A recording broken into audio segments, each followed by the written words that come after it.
This week, we have Jamie Moles from ExtraHop joining us to do a bit of month-in roundup on Log4J. Then, in the enterprise security news, Hunters raises a Series C to continue building XDR. And Nietzschean, I think that's how you say it, raises a $55 million Series B. 4 new startups emerge from stealth with seed funding. Bug Alert is a new tool for notifying the public of new vulnerabilities. Turns out Crypto.com was hacked, but it wasn't Matt Damon's fault. Who is at fault if a hacked car kills someone? Merck wins. It was not an act of war when they got hit by NotPetya many, many years ago. Finally got this decision to come down from a court. Pearson is fined $1 million for misleading investors about their 2018 data breach. Secrets of successful security programs, why employees don't care about your security policies. And finally, we have a pre-recorded interview with Bikash Birai from Fire Compass, where we discuss continuous red teaming. All this and more on this episode of Security Weekly. This is Security Weekly, for security professionals, by security professionals. Broadcasting live from G-Unit Studios in Rhode Island, it's the show where we talk security vendors and aren't afraid to name names. It's Enterprise Security Weekly. CyberGRX brings a revolutionary approach to third-party cyber risk management. Using sophisticated data analytics, real-world attack scenarios, and real-time threat intelligence, CyberGRX provides a complete portfolio analysis of a company's third-party ecosystem, helping the world's leading businesses prioritize their risks and make smart decisions. Interested in learning more? Head over to securityweekly.com/CyberGRX and demo the world's biggest third-party exchange.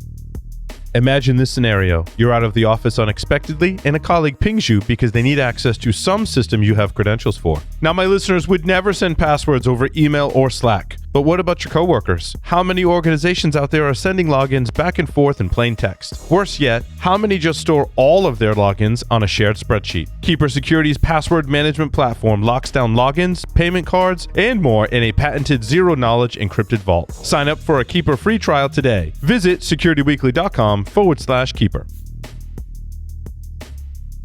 Welcome to Enterprise Security Weekly and happy National Chocolate Cake Day. This is episode 258, recorded on Thursday, January 27th, 2022. I'm your host, Adrian Sanabria, and joining me today is Katie Teitler. Hello, Katie. Hello. Cake. I do love chocolate cake. Sorry, I'm a little froggy getting over some laryngitis from about 2 or 3 weeks ago. Not COVID, just laryngitis.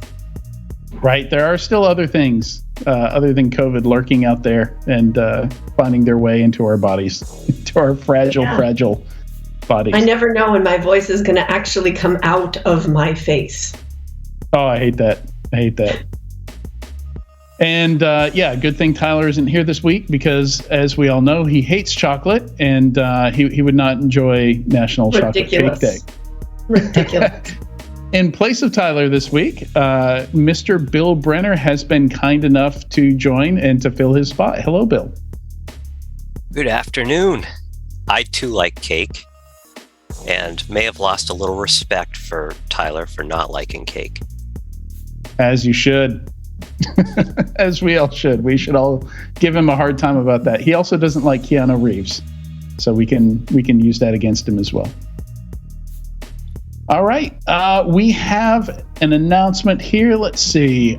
Yes, the new webinars we're doing, which we're enjoying quite a bit, had a great turnout for the first one in this series of webcasts that we're branding with the same brand that we use for our conference, Security Weekly Unlocked.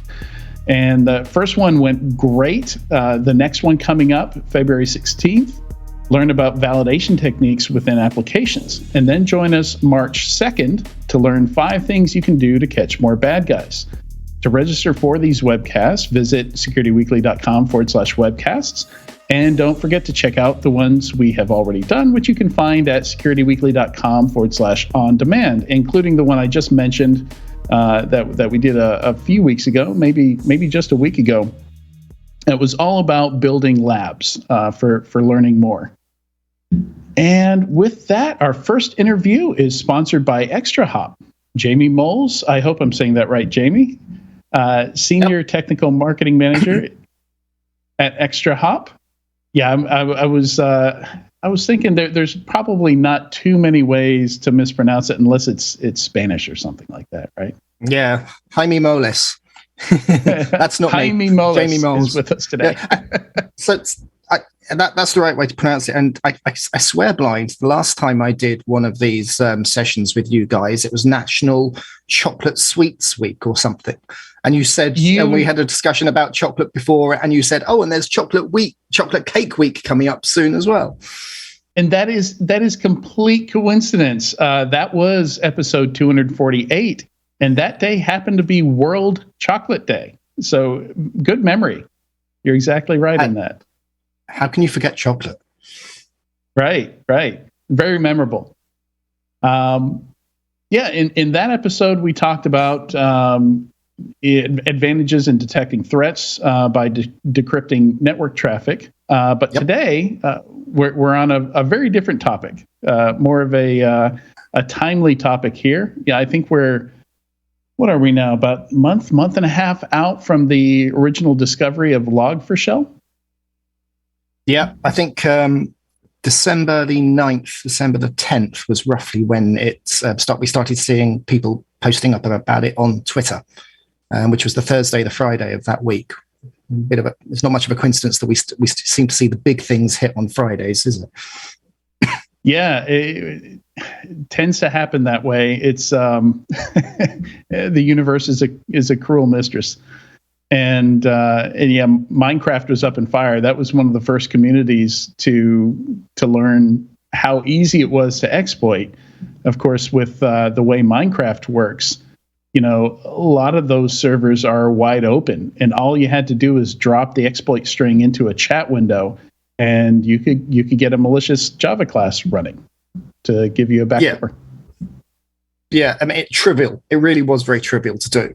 And in actual fact, if you want to, I can show you, because I've actually got a system set up here with vulnerable Minecraft, and I can show you how we can get in and compromise the whole thing completely.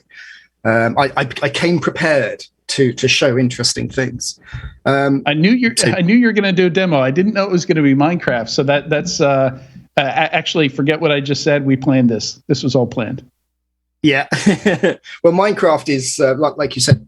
So there was a guy called John Hammond, who's a security researcher over on your side at the Atlantic, who first started posting about it on Twitter. A very smart guy. And I think if anybody likes to follow interesting security researchers, he's one to pay attention to. And he was the guy who first posted up about how you could use the Log4j or Log4j, however you want to pronounce it, attack against Minecraft servers just by pasting a string into a chat window, which is crazy. It's absolutely crazy that you could compromise a system just by cutting and pasting something. And it's pretty cool. Yeah, it's not very often at all that we see an exploit. We've seen a lot of devastating exploits, but ones that are that trivial that the average kid playing Minecraft can learn how to, it's a little bit more than that. You do have to have a malicious class hosted somewhere, but yeah. For folks that are used to hacking things, they've got an S3 bucket. They've got some place that they put their tools when they need to download it, from a hacked system. So it was not difficult at all for them to ramp this up. No, and I can show a slide with the infrastructure on it in just a moment. The reality is that the Log4j breach or exploit itself, the reason why it's so problematic is it's part of Java. And if you look at Oracle's own installer for Java, for example, when you install it, it says Java is present in 3 billion devices worldwide. And Log4j has become such a ubiquitous add-on tool for Java deployments, for Java applications, because it's a really good logger. It's very simple. It does the job very well. Sorry? I think the stat that Veracode had was 32% of Java applications used Log4j. Right. So that's 32% of 3 billion. That's 1 billion devices around the world. That's a huge target. It really is. And it's, like I said, it's ubiquitous. It's in everything because it does the job really, really well. And as such, when this hit and news started coming out of how straightforward and easy this was to compromise, everybody was doing it. So as a security vendor, we live for these things. At ExtraHop, we are a company of nerds and geeks, security and networking nerds and geeks. And anytime one of these big breaches happens on a Friday, that's it, weekend cancelled. And that's literally what happened that weekend. So myself, I think it was officially announced on the 9th, and then I was on PR rapid response duty the next day. So I had all of the press reaching out, trying to get a response and a talk about this. So I was quoted in the Register on the Friday, for example. Oh, nice. And yeah, it's a common thing that, they come and speak to the security vendors. Can you tell us a little bit about this? And we ourselves are in the early days of trying to discover what's going on. So you're passing Twitter as much as you can to see who's talking about it. You're desperately trying to find POC code, and in a security vendor like us, it's SEs who are looking at this. It's the CISO who's looking at it. It's engineers. We're all got our fingers in the pie, and it's kind of a kudos competition to be who can be the first one to reproduce the effect with a POC code. And I think there was a bunch of us that managed to get it all going at the same time. And it was just, oh my God, this is so easy to do. And this is everywhere. This could be a major problem. Now, fortunately, the first patches for Log4j actually were announced and released a couple of days before the disclosure. I think they came out on the 6th when the disclosure was on the 9th/10th. But then they released 2.15.0, which fixed the issue. But then after that, a couple of days later, it was noticed there was another CVE related to it. So 2.16 came out, and then another version and another version. There was about 4 CVEs in associate. Two of them were RCEs. One was a DOS and one was something else. And the reason why there was several that had to come out time and time again was because people were discovering that the first fix, you could get around it by obfuscating the text that you put in to the JNDI query in order to make things happen. So over that weekend, we were researching how to reproduce the problem so that we could have a detection in our product for the Monday morning. I think we actually got it out on the Sunday, actually. So our customers got an ExtraHop threat briefing in their product as soon as they logged in on the Monday morning. And the threat briefings in ExtraHop basically say, this is the nature of the problem. By the way, we go back and look at your record store and tell you if you've been hit by it over the last 90 days. So that's a nice thing to be able to do. And cuts down the work for the SOC guys who are using what we do. But obviously, our efforts were all focused around trying to reproduce the issue, get network traffic to see what it looks like, and then create a detector, which was great fun. I've been playing a bit today with this. So I set up a lab in my own environment to reproduce this. And as you said earlier on, Minecraft was hit by this. Steam was hit by this. Tencent was hit by this. A lot of certain parts of AWS. There was a whole raft of major cloud services that were impacted by this. Yeah, iCloud, exactly. That was one of the first ones that came out. And somebody changed the name of their iPhone to the exploit string, and they found they could exploit iCloud by doing that. Yeah, which is a crazy thing. But I mean, when you look at some of the concerns that have been in the news, iCloud is a big target. I mean, revenge porn brokers, the fappening and all those sorts of weirdos. iCloud was one of their primary targets. For accessing private photos and publishing them. So celebrities. The fact that iCloud, yeah. So the fact that iCloud was vulnerable could have led to a massive release of private photos of celebrities and things like that. So I think Apple jumped on that one really fast because, of course, Apple distribute fixes over the airwaves for all the things they were able to get on top of that. And I didn't see in the news any real big stories about iCloud accounts being hacked as a result. Now, let me just share my screen and let's talk about the infrastructure on this and what it looks like. So I'm on my other machine for this. Bear with me. Share screen. Well, and while you're doing that, I just wanted to mention that visibility of this, actually being exploited was really good to have, because we had this seemingly endless parade of caveats and retractions on mitigations that worked for people that couldn't patch right away. A lot of people said, well, like if you have the latest version of Java, it's not an issue. Or if you, you flip this flag, it's not an issue. And then a day or two later, you'd see people saying, no, actually, there's a way around that. There's a way around that. Yep. Also. Yep. So straight away, the workaround came out immediately, and the workaround basically said, if you go in and change this configuration file and put this setting in here, you're not impacted by the issue, which was a quick fix if you couldn't get in to deploy the updated patches, but that didn't solve the problem in the long term. So what I've got on the screen here, this is what a bad guy who wants to compromise, let's say Minecraft, has to have in place in order to make this work. So on the left-hand side, you can see my bad guy, and he's running the Minecraft client. So just Minecraft for Java. And he's also got a C2 server. So this might be running Cobalt Strike, might be running Metasploit. It might have some sort of custom code on there for C2 communications. He also has somewhere a web server which is hosting a malicious Java class file, which is what you talked about just a moment ago, Adrian. This is the Trojan, effectively. Now, the way this particular exploit worked was inside Java, there is something called JNDI, which is the Java Naming and Directory Interface. What this means is tools like Log4J can use this as a lookup for other parts of Java, if you like. And one of the things it can do is it can do lookups to LDAP-S, Java Remote Method Invocation, which is a remote launching thing. It can look at DNS. It can look at a whole bunch of Corba things based on the internet.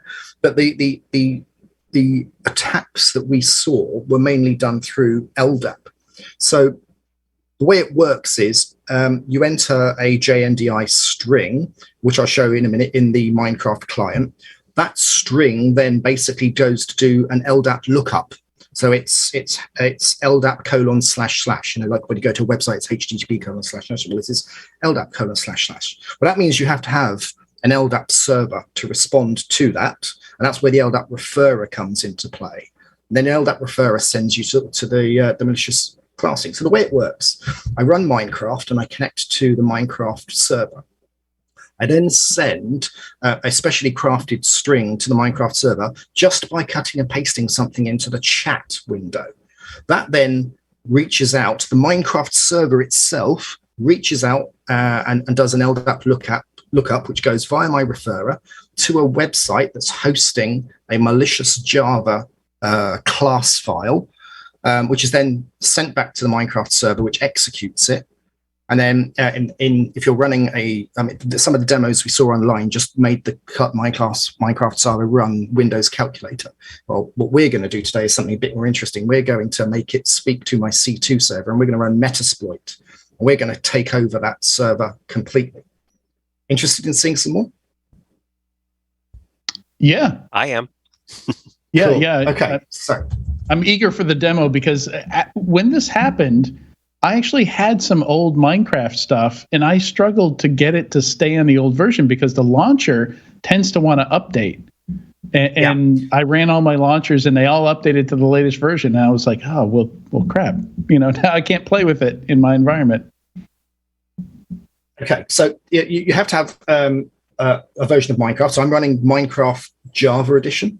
And you can configure the launcher to run old versions. And so that's what we're doing here. The newer versions have been patched. So in order to be able to see this, if I go into here, you'll see I've got Badmine, which is running 1.8.8, which is a vulnerable version. The latest version, you can see 1.18.1, won't be impacted by this. And I'm going to run this in just a moment. First thing is, you look on here, you can see in the background, I've got a Windows machine that's running a Minecraft server. That's what's running here in this window.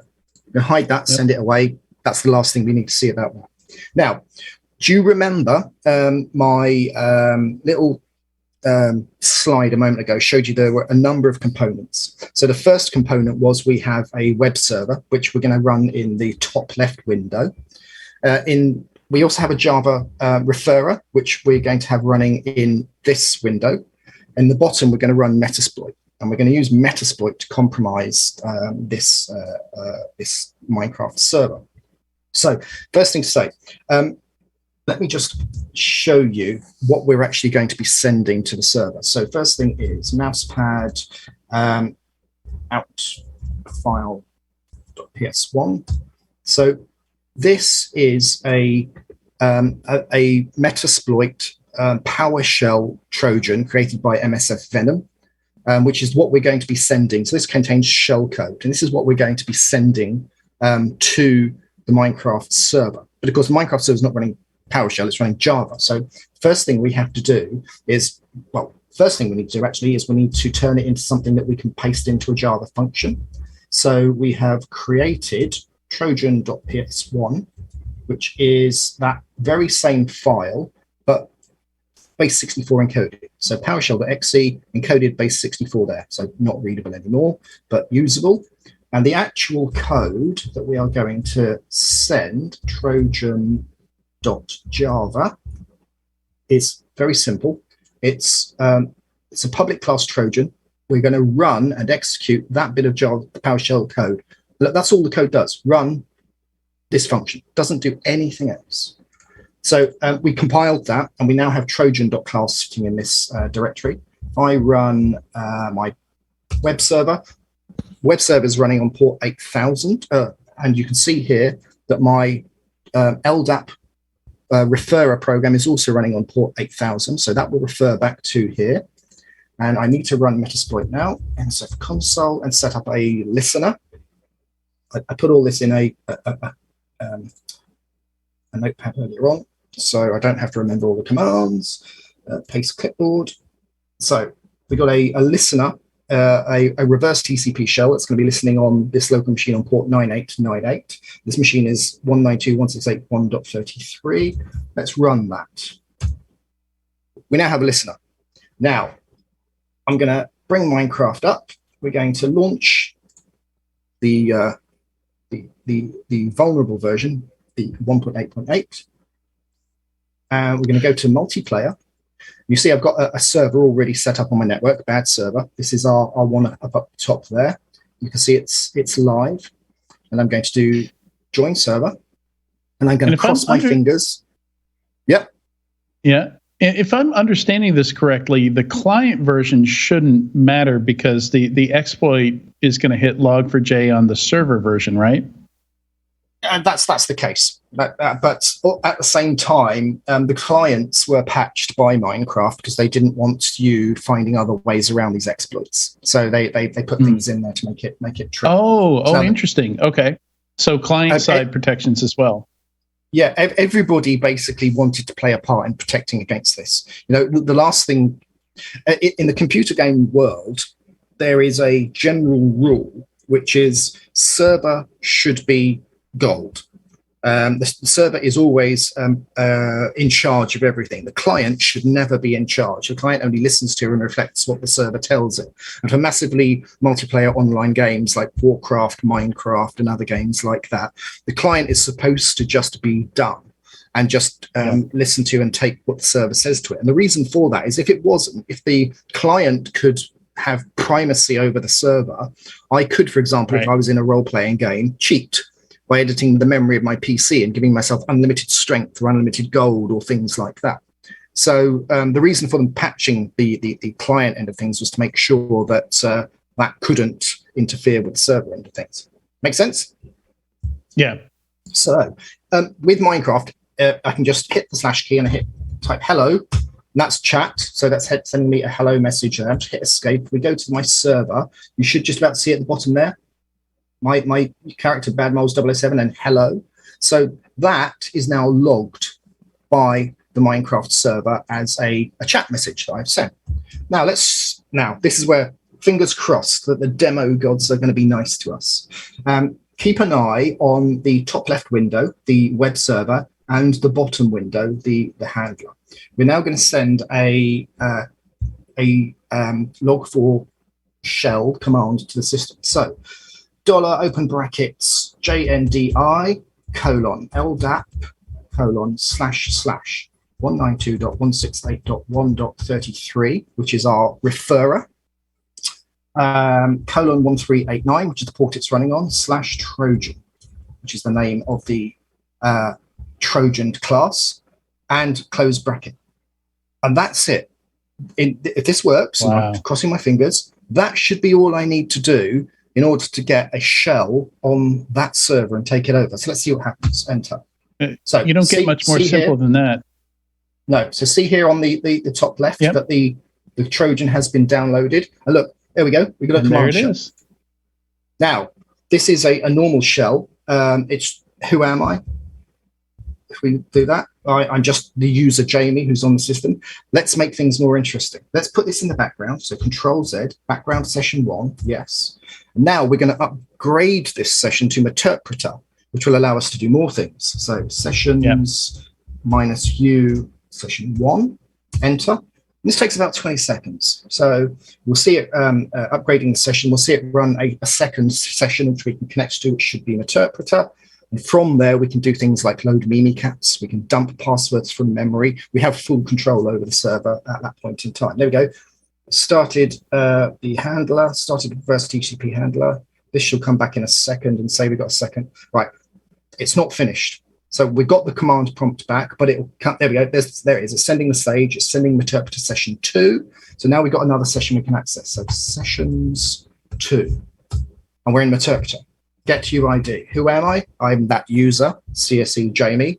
What processes are running? There's all those processes in there. Can I get system on here? Yes, I'm now system. Now if I do get UID, I'm now NT authority system. I'm not that user anymore, which means I can do anything I want on here. Let's dump the local hashes. There we go. So I could pull these admin hashes out and crack them offline or use them for an attack against other devices on the network. So past hash type attacks.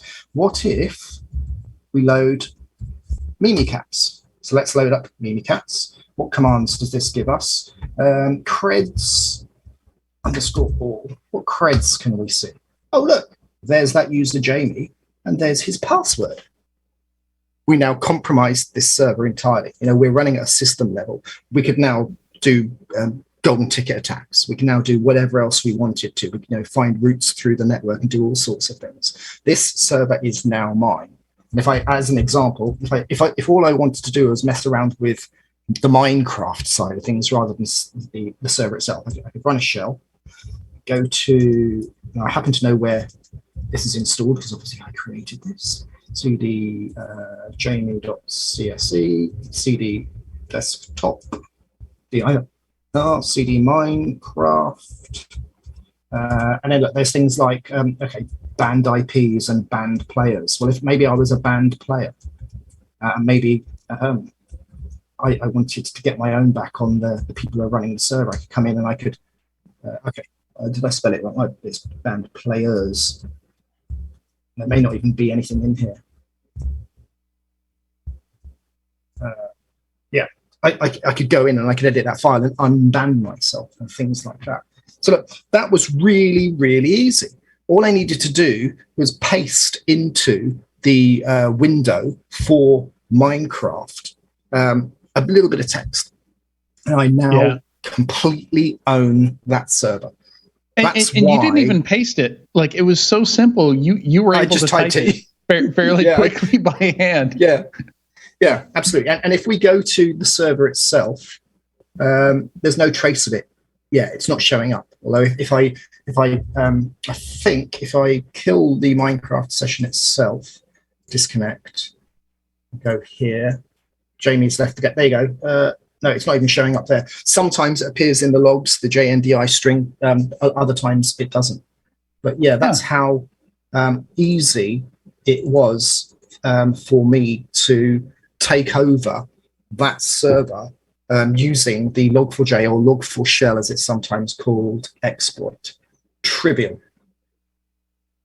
And there's nothing like a visual demo, so definitely for people listening to this without the video, it's worth checking out the video just to see, all the different pieces of it, because I think we heard about it a lot, but it's different when you actually see it happen, especially if you don't have a lab that you throw, a lot of exploits into, if you don't do a lot of offensive testing yourself.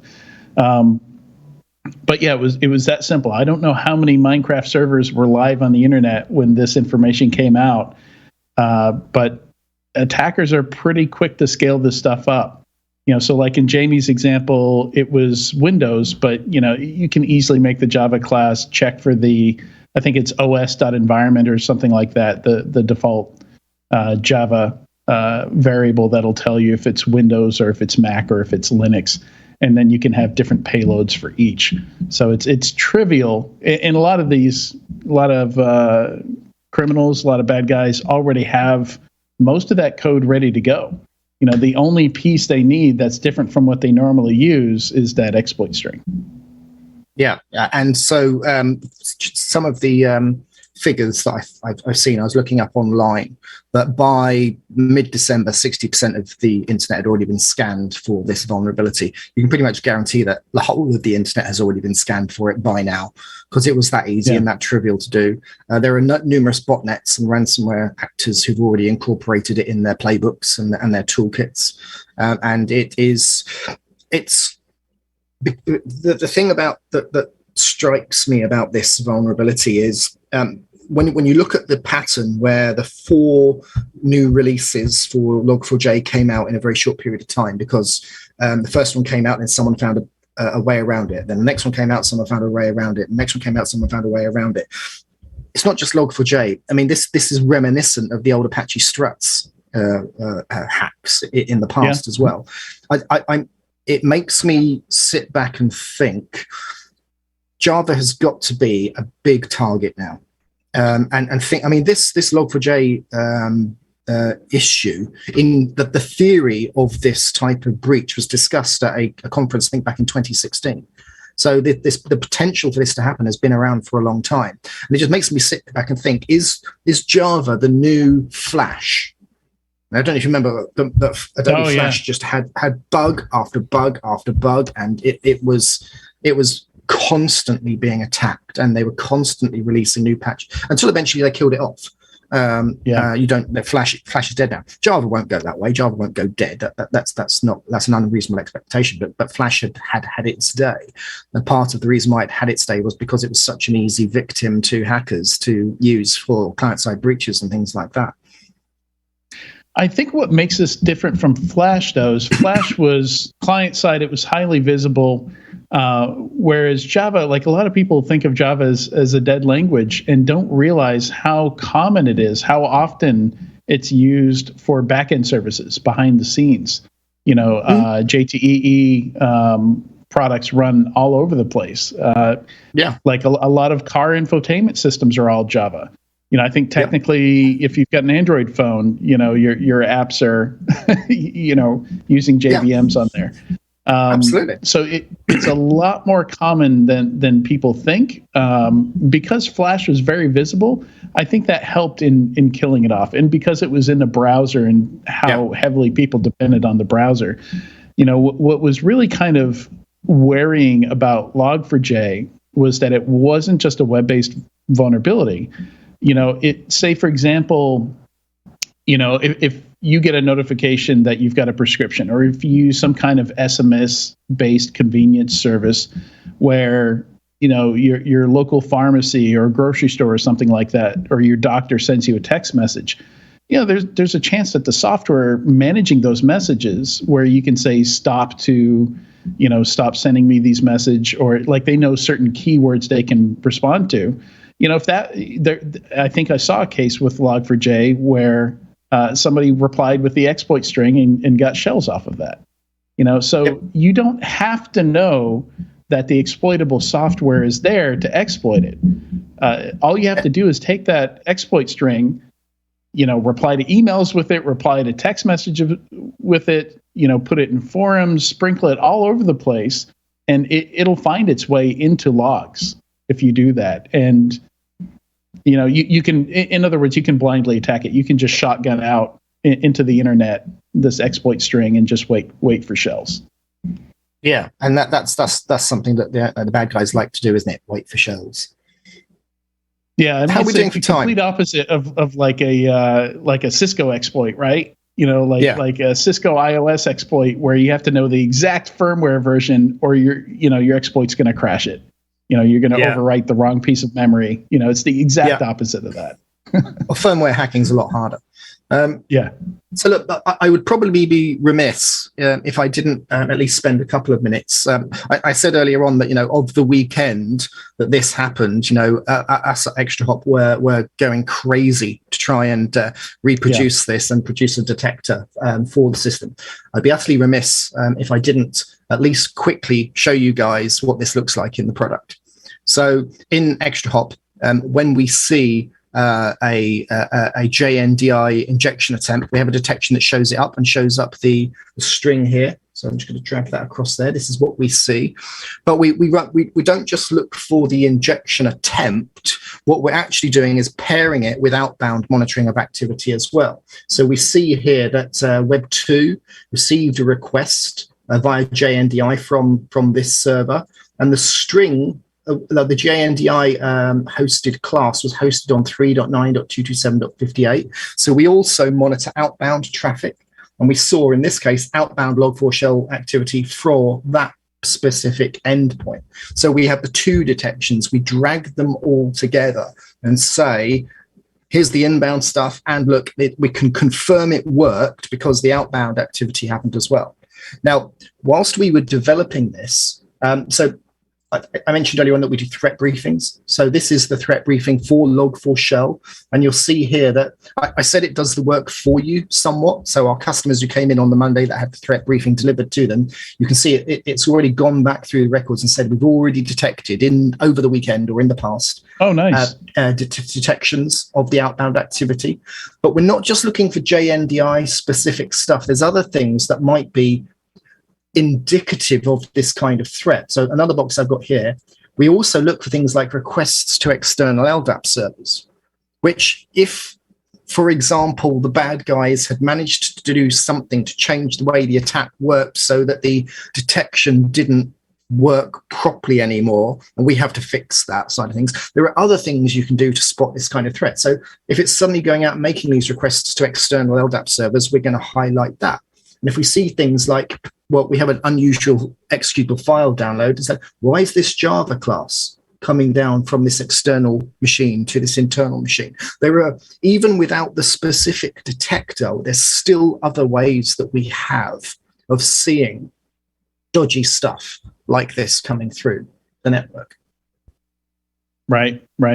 Yeah, and like you showed in your demo, we're mainly talking about the first way attackers get into systems, and they've got their tools already lined up. So, the likelihood that you're going to see a Cobalt Strike component or a Meterpreter or a Mimikatz or something like that, it's always good to have the ability to detect some of that standard tool set, or living off the land that attackers tend to do, even if you do miss the initial foothold, how they get that, if you happen to miss that.